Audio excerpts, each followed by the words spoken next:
Well, most school districts across West Michigan are cutting staff. One is actually expanding. Portage school leaders tell us the hiring is because of the all-day kindergarten. 24-Hour News 8's Danny Carlson spent the day in Portage, and she joins us now in studio. Dan.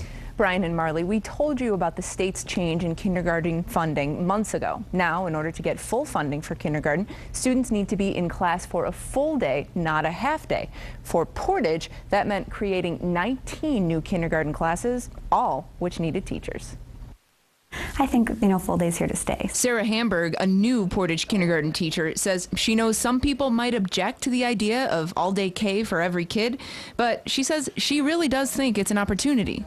I think overall this is really going to give them the great chance to really meet all those academic goals that we have for them, that the state has for them in the district, and it's going to give them more time to master those skills and to make sure they're even more ready to go on to first grade. It was a budget consideration for us, but given the state's new requirement that kindergarten, if you don't hold kindergarten for a full day, you only receive a partial day funding, we did the math on it, and it was more prudent for us financially to do the full day kindergarten.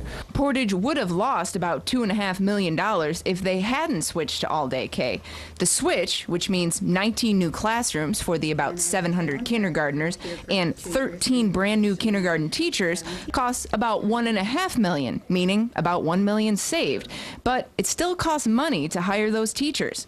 We found out some of that bill will be footed by a 2.5% pay cut all district employees took last year, and the district's yearly budget will likely have a deficit this year. We keep thinking that that economy is going to turn around, and typically schools, on a turnaround in economies, schools lag that a little bit because it takes a while to get down to the public sector. And so hopefully the economy is on a trend upward, and it'll continue upward, and that'll be better for all of us. I'm happy to have a job, so I gotta take what I can get, and this is an excellent place to be. The budget deficit that we talked about doesn't mean that the whole Portage school district is in debt. We're told they'll just have to dip into their general fund to make ends meet. The district hired a total of 37 brand new teachers. Classes there start September 4th.